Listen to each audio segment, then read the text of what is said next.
Do you want to do a fully funded master's abroad? What about London? What do you think about this city? Do you want to do your master's over there? Do you want to get full funding for your master's, including tuition fees, stipend, and 4 other different stipends? So total it comes to 6 different allowance for your masters.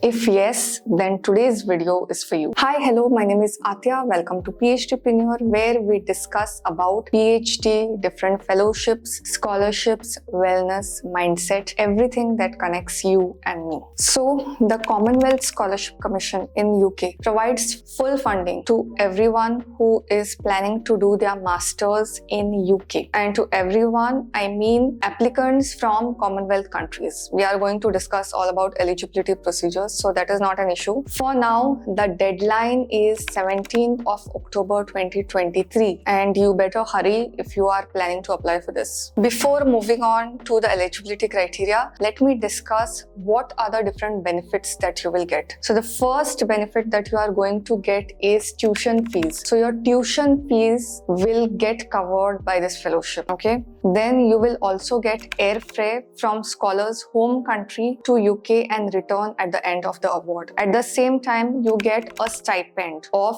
1347 per month or 1652 per month if you live in the metropolitan cities of London. Then you get something called as warm clothing allowance. Means these European countries, the weather is very low. I mean the temperature is very low. So in such cases, if you need extra clothing, which you will need, for that also there is a separate allowance. After getting into the course, if you are going in for any kind of exchange program or if you are going in for any kind of study related course, then also for that you will get a study travel grant. If the scholar has children, he or she is a widow or has separated, for any reason there is a dependent, there is a child with you, then there is something called as child allowance, which comes to around 576.61 per month for first child and then 143 per month for second and third child under the age of 16. Okay, your partner may not get any allowance, but your child will get. Both of y'all are living at the same address in UK. Commonwealth scholarships are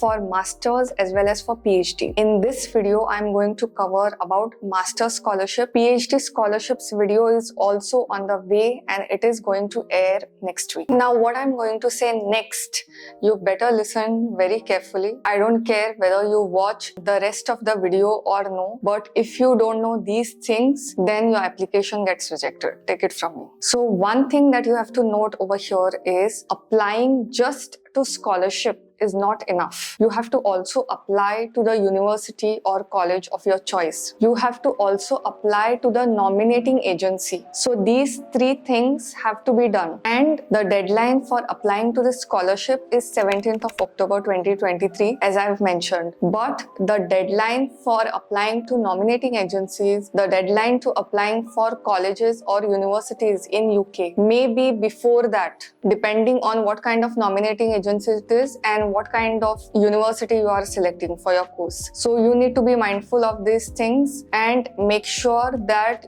you follow the deadlines of all these 3 things. Okay, what is a nominating agency, how to select colleges, and everything I'm going to tell in the later part of the video. But just know that applying for scholarship is not sufficient. If you know anything about fellowships and scholarships, say suppose you are on UGC fellowship or anything, just answering the NET exam is not sufficient. You have to also apply for PhD admission in that particular college. So same thing goes over here. Here there is one additional criteria of nominating agencies, and I'm going to explain everything about it, so don't worry. So moving on to the eligibility, the first thing that you are going to do is check if your country is there in this list. If it's not there, then you are not eligible for Commonwealth scholarship. Okay, so that is the first thing that you are going to do. Besides other things, you should be available to start this course in September 2024. The applications have released now, but they will be shortlisted and interviews will get over in a couple of months. So by September 2024, that is next year,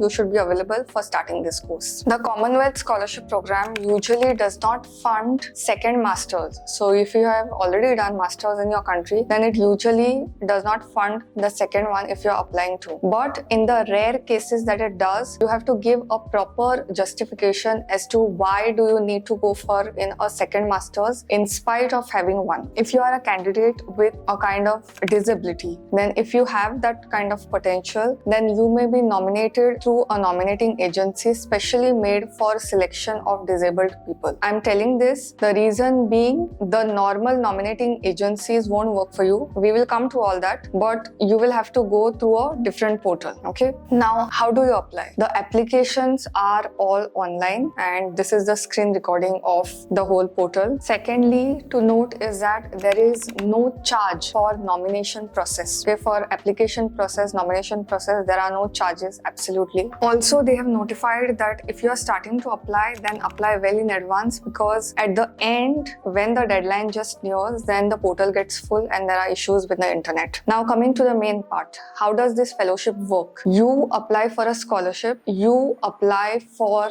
a college or university, but in addition to that, a nominating agency will have to forward application on your behalf to the Commonwealth Scholarship Forum. Do you understand? So it's not that in all the steps you are the one who is directly applying. In the third step, it's not the third step, it can happen simultaneously also if the deadline is before the scholarship. In this nomination step, you are applying to the nominating agency, and then your application gets forward from the nominating agency to Commonwealth Scholarship Commission. Now, these nominating agencies are of two types. Okay, each country will have one or more depending on the size of the country. If it's India, the nominating agency is this. Okay, the types are: one is National Nominating Agency, just now whatever I flashed. So it is the main route of application. You apply to the scholarship, you apply to the university, and you also apply to the nominating agency. Now, how do you know what is the deadline of this nominating agency? Okay, in the address that is flashed, you are going to mail them or contact them through phone and inquire about the next procedures of application to the nominating agency. Okay,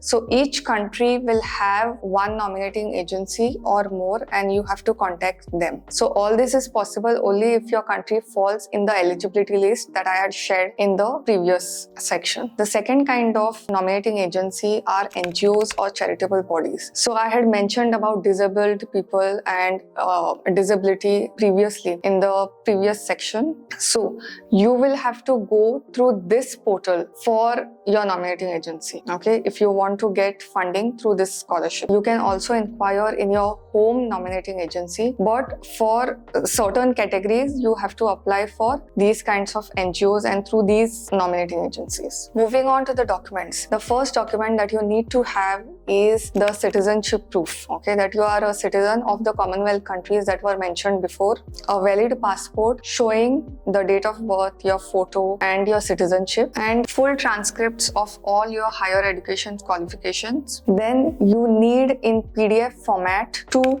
references. Okay, and I'll tell a little bit about these references in some time. Total 2, maximum you can go up to 3, and these should be in PDF format and on institutional letterhead. When the referees are asked about the information, what should be there in the PDF? It should include answers to how long and in what capacity the referee has known the applicant. So whoever is giving you a reference letter, he is called as a referee. Then, what are the views on applicant suitability on the proposed scholarship? So how fit do you find this particular applicant for Commonwealth Scholarship Commission? How well he can grasp the concepts analytically? What is the subject knowledge? How well he will be able to cope with the high subject level? And what are the opinions, and what are your opinions about the applicant's strengths as well as weaknesses? So these were the documents required. Now moving on to the application form, what all things are required for filling up the application form? Let me start one by one. So whatever qualifications you have, list of all undergraduate and postgraduate qualifications if you have. If you have any publications, then you can list that. Maximum you can go up to 10. If you have any kind of work experience, then you need to mention that, and also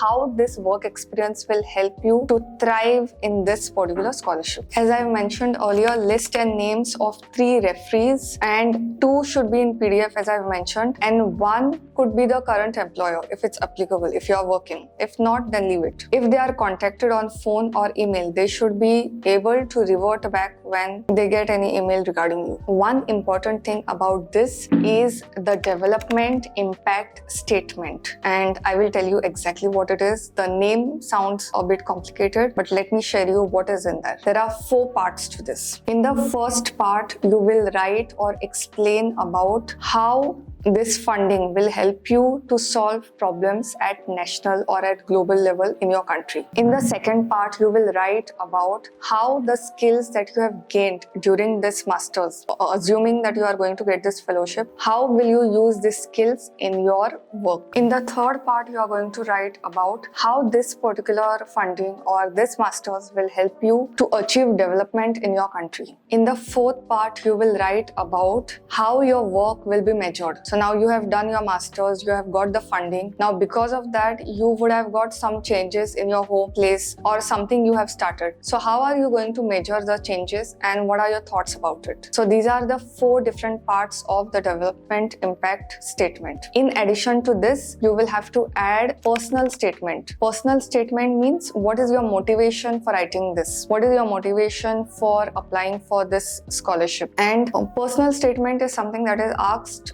for most of the admissions abroad, and if you need a video on that, I can do, so it's not an issue. Based on it, what they think would be the right candidate. Secondly, what is your research proposal? What are you going to do over there? Because proposal is supposed to be included in this particular fellowship while application. Thirdly, according to them, once you get the fellowship, how you are going to impact your country in whichever way. So if they feel that you have given the right answer, if they feel that you are the right candidate and you have summarized it well, then you are going to get selected based on these 3 criteria. For more details on selection process and criteria, you can refer to this document, which will tell you everything from start to finish in detail about the selection part. I know after watching this video, your brain must be in splits because it is just too much information. I want you to do 2 things. First, go through the page on advice for applicants, and secondly, go through the page on FAQs. So if you go through these 2 pages, all your doubts will be answered. I repeat what I've said in the beginning. Just applying for this scholarship is not sufficient. You have to also apply to the course in that particular university of your choice, in addition to applying for nominating agency. And if these 3 steps are done and it is done well, then nothing and nobody can stop you from getting admission to the most prestigious universities in UK. And I wish you all the best.